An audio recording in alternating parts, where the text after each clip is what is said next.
The struggle to balance worldly desires and demands against the promises and hopes of life in the afterworld defines the essence of secularism in modern-day Turkey.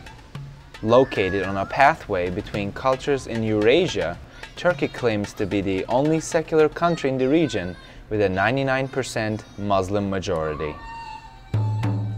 Today, the 80-year-old social experiment of the Turkish Republic is facing many challenges to build her own identity, looking back to a rich history while marching forward into contemporary times.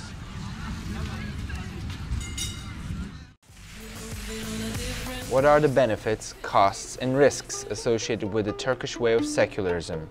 How does the Turkish formula affect gender issues, politics, state civil society relations, and the economy? Can Turkey offer an alternative answer for a secular system with a tolerant society for the rest of the world?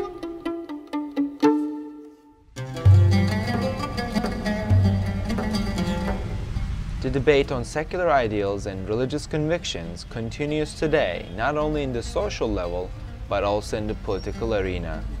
Contemporary Turkish politics constitutes an illuminating case study for secularism as well as its costs and benefits. So in the Turkish case, we have these two traditions, one more Republican in the European sense, Republican secularist, or Jacobin, as many social scientists refer in relation to the French case, more state authoritarian. And the second tradition, political tradition, is more conservative and democrat. Any major ideological divide tends to continue and tends to fuel further disagreements in Turkish political culture. So, secularism versus religion is one of those. The current Turkish government of Justice and Development, AK Party, claims to have struck a balance in administrating the state matters with a secular mindset while representing conservative values. It's unusual that in Turkey, of all places, you would have a government that is now sort of representative of a combination of secularism and Islam that is very moderate. You have moderate Muslims working within the secular political system. It's an interesting experiment. In November of 2002, the conservative Democrat AK Party won the national elections with 34% of the vote. This success granted the AK Party government the majority of the seats in the parliament, while the left-wing Republican People's Party became the minority oppositional party with 19% of the ballots.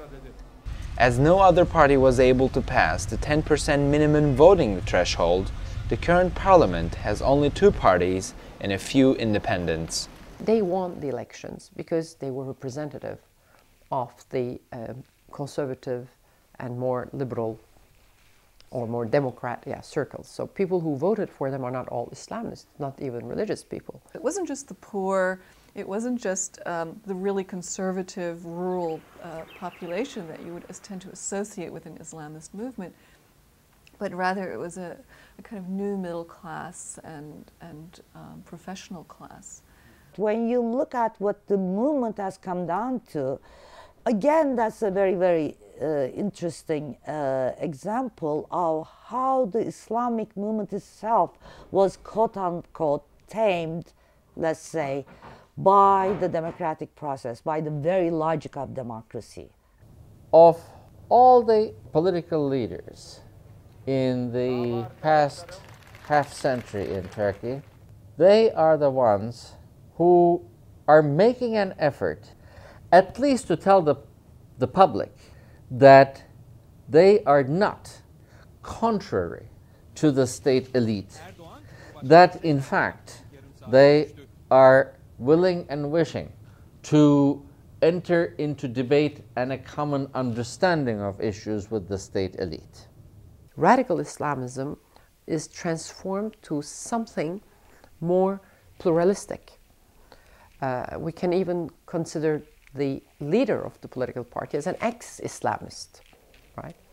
So in a way, they took a kind of distance from the original radical project of Islamism as a total project, as something that should englobe the whole system and the power and the state. And whereas now they move into a kind of more mainstream center conservative party. While the political Islamic movement was becoming more and more moderate and mainstream, the rest of the political parties, basing their policies on authoritarian secularism, were separating themselves further apart from the Turkish society in the process. Çünkü kurtuluş savaşı lazım bu ülkeye. Bu ülkeye gerçek bir kurtuluş savaşı lazım. Belki İslamcılıktan daha Müslümanlığa doğru bir gidiş görüyoruz. Tabii bu tek toplum eğer çatışmaların sergilendiği bir sahne ise bu dönüşüm tabii sadece İslami kesim dönüşümüne bağlı değil. Daha laik kesimlerin, seküler kesimlerin, Türkiye'deki çok güçlü kurumların da dönüşümüyle olacak bir şey. Center-right and center-left parties located in this state-centric politics have been unable to learn about the changes, learn the sort of different problems and transformations in society. I think the Islamic parties, because they are supposed to be embedded in society, and they cannot embed themselves into the state because of the laicist and secular nature of the state, and they learn this process, what to do, how to do this politics. Welfare Party and the other AK Party, first of all, they understood sociologically the Turkish society better. That means the family vote. And to touch the family vote, you have to also be in touch with women and interior spaces. So they made door-to-door kind of campaign. And for that, you need women as well. So the party was allowing them to work in the public realm, use their skills or education or experience they had gathered throughout their education, and give them an opportunity to be part of public life. This is not to say it's without its problems. So although there are many women active in what was called the Islamist movement and now is a more personalized kind of Islam in politics, there are many women involved in developing that, but there are not that many women in parliament, not just in the Muslim-oriented parties, but in any party in Turkey. The key issue and the key is the women. But who will have the key? It is difficult to assess if this fusion offered by the current government will result with a more pluralistic and tolerant state system than its predecessors from the Ottoman and early Republican times. The secularists thought that if we can ban the headscarf from all public places like the government and the civil service and schools and so on, that eventually people will become secular. It's a kind of notion that if you change the environment within which people live, you make them wear certain kinds of clothes, behave a certain way, that they'll become that way. And that really didn't work. So the question is, will the public Muslims go the same direction? There's a tendency to think that that's something that might work. And so there was talk, for instance, about, among the public Muslims, about they talked about whether they should ban the consumption of alcohol in public places because it might offend some people who would be passing through those public places who didn't approve. But that's the same kind of thing. It's also social engineering, and it's a non-liberal, non-pluralist approach that some would say is not tolerant of differences.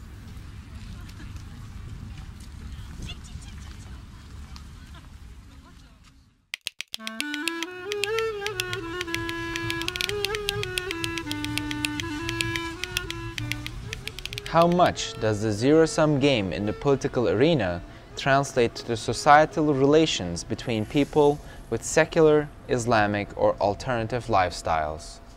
I don't think that the majority of the Turkish people are basically divided one way or the other. When you talk to the people involved, talk to the people with the headscarves, you see actually that the polarization is artificial, is superficial, that it needs to be deconstructed because there has been so much of self-definition of one through the other.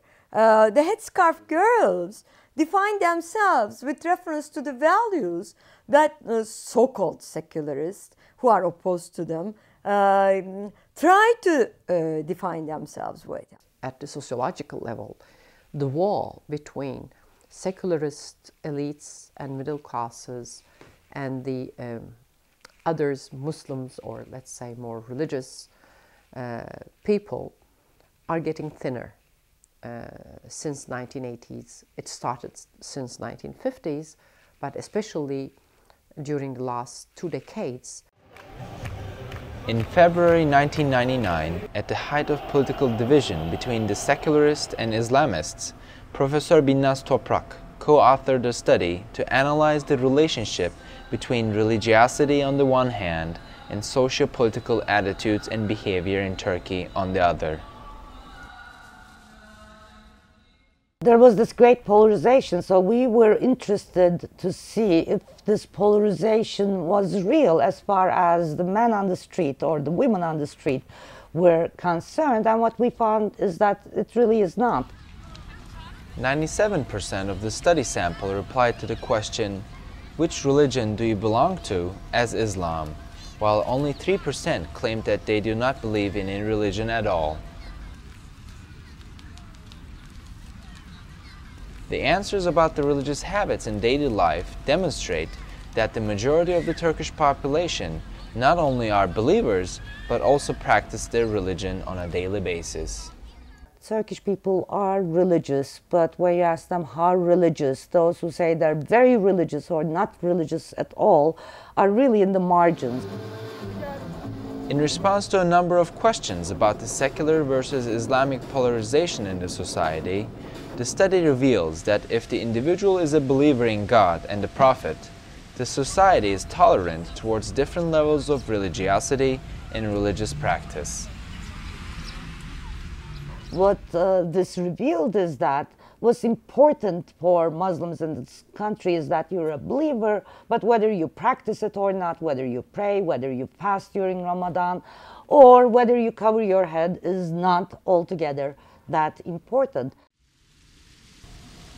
Another outcome of the survey portrays the attitudes of the Turkish population about the role of religion in the public sphere, such as the judiciary or legislative branches of the Turkish nation-state. The majority are Muslim, and yet what comes out is that they see religion as a private affair. 61% of the population believes that there should be no parties in Turkish political life based on religion, while 20% of the respondents, a significant amount, expressed that they would like to see an Islamic state based on Sharia laws. When you try to understand how they see Islam, they see it in the most secular terms. They see in Islam where polygamy is really not quite possible. So there's clearly a misunderstanding. There's clearly a vague understanding of what Sharia is. In fact, when asked further detailed questions whether a man should be allowed to marry up to 4 wives as a consequence of Sharia laws, 85% did not agree with this proposition. Thus, Professor Binnaz Toprak believes that the percentage of Turkish population with aspirations for an Islamic state is lower than what the study suggests. It seems like 10% of that 20% really say yes without knowing what they're asking. According to the results of the study, the majority of the Turkish people are practicing Muslims and devout believers. However, religious belief in practice is considered to be limited to private life, and the idea of religious involvement in public life is not supported.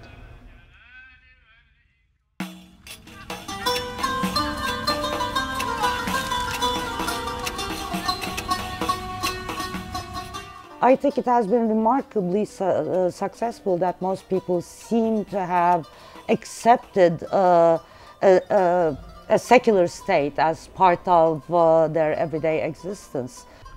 This absorption of secular ideals over the history of the Republic has been successful to a great extent, not due to the social engineering projects, but rather open channels of expression in different realms of life. In the Turkish case, I think, especially seen from today, Islamism had a chance to be integrated into channels of political parliamentary system through democratic elections. Islam and religious accommodation found expression not only in the political process through democratic elections, but also in the economic sphere. In the 1980s also, there was a great economic transformation in Turkey. Turkey used to have this very closed economy. They didn't export very much, they didn't import very much, and that all changed in the 1980s. With the introduction of the open market economy in Turkey, formerly marginalized social actors, including people from more conservative backgrounds, had the opportunity to take advantage of the more liberal economic system. So you had the development of more devout Muslim business people who developed, who became quite wealthy and started holding companies and so on. The market conditions pressured Islam to become one of the commodity to compete as a good with other diverse and different brand of Islam. The market did an extraordinary thing. It supported, or rather it encouraged the commercialization of Islamic identity. The evolution in the choices of Turkish women on how to dress themselves, especially in the last 2 decades, is a helpful study to understand the economic as well as social role of religion in the Turkish public life. Kadınlarımızın, hatta bizde dindar olmayan, dinin diğer emirlerini yerine getirmeyen kadınlarımızın bile mühim bir ekseriyetinin mahalli, geleneksel ve onların takip ettiği modaya bağlı olarak hep başlarını örttüğünü görüyoruz. So you had, for instance, you've always had people, women covering their hair. For instance, in Turkey, people in villages covered their hair with just, cotton cloths. But suddenly you had the development of an Islamic style. You started to have runways, with fashion shows of Islamic veiling, very fancy veiling. That was very fashionable. The headscarf symbol was being transformed by these very girls who readopted it. That is the issue, because we think headscarf, the veiling represents this and this and that in history, according to Islamic law, according to Islamic practices and so on. But today the new phenomena is transforming the meanings of this Islamic veiling. That is the main issue. You had this sort of Islamic chic that developed, Islamic fashion, and this happened in a number of different areas of life, so that religion became a form of expression as well. And it became associated with a middle-class lifestyle. So even if you weren't middle class, you could aspire by wearing the leopard print scarf and the special outfits. Bu eşarpların şeyi nedir? Fiyatlarınız... Bu eşarp 90 santim efendim. O Pierre Cardin yeni sezonu 72 milyon 500. Çok rağbet var mı peki? Modası var galiba bu işin artık. Değil mi? Ya bu artık şeye gelmiş, endüstri haline gelmiş. Endüstri haline gelmiş. Kıyafetlerle uygun eşarp. The social significance of veiling is worth of notice aside from its personal and political connotations. At the same time, the new visibility of Islam in political, social, and economic lives causes discomfort in more secular sections of the society. On the side of the secular modernist persons, there is a great deal of distrust, not of the people who are believing Muslims, but of the intentions behind visual symbolism of Islam, such as the headscarf. Yet, this conservative, upwardly moving, urban middle class, including the women, still shares similar values about the secular identity of the Turkish nation-state.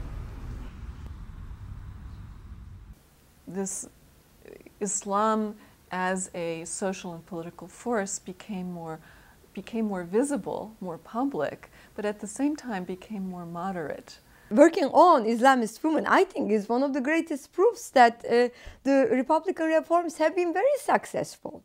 You look at the Islamist women of Turkey, and you see that they are a kind of its own, and assimilating all these ideals that the Republic wanted to propagate, and ideals that it itself did not have too much success in, perhaps. The Islamic traditional society found its expression in democratic discourse and democratic habit. So a very strange thing happens in today. The Muslim population is much more democratic than the secular, laïc, westernized population. They become inseparable. Islam, of the Turkish way, becomes inseparable from a radical need of populist democratic sentiment.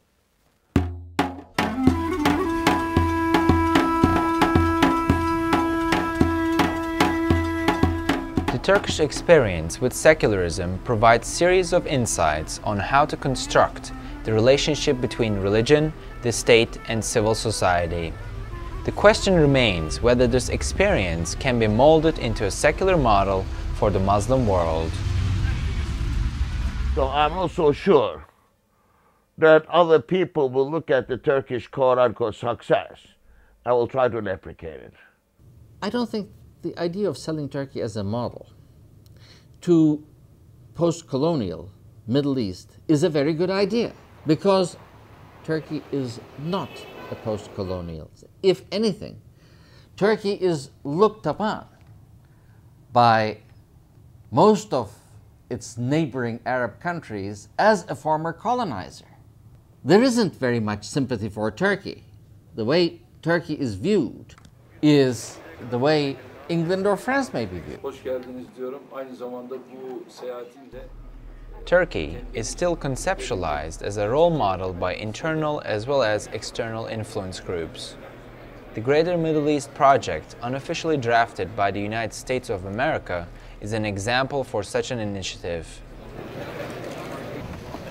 At the G8 conference in June 2004, Turkey participated at the talks as an observer, where G8 leaders adopted a declaration on a new partnership for progress and a common future with the region of the broader Middle East and North Africa. As a secular, modern, social, democratic country, Turkey is the only one who will give impetus to the Greater Middle East project, which I know is on the screen to bring stability and security to the entire world by defeating the international terrorism by economy. The roles must not be dictated to Turkey. Turkey herself must select the roles in order to expedite the Greater Middle East project. Even if Turkey is allowed to freely determine its involvement as a key player within a regional development plan, the core concept still remains as a social engineering project.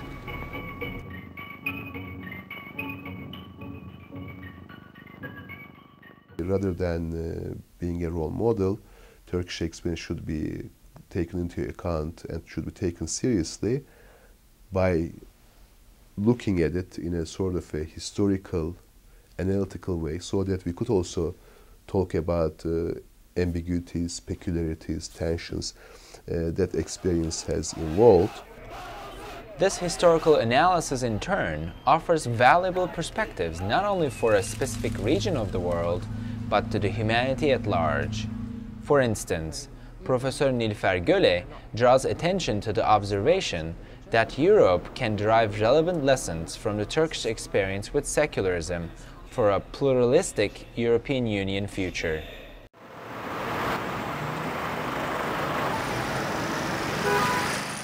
Europe will be defined in relation to these two issues.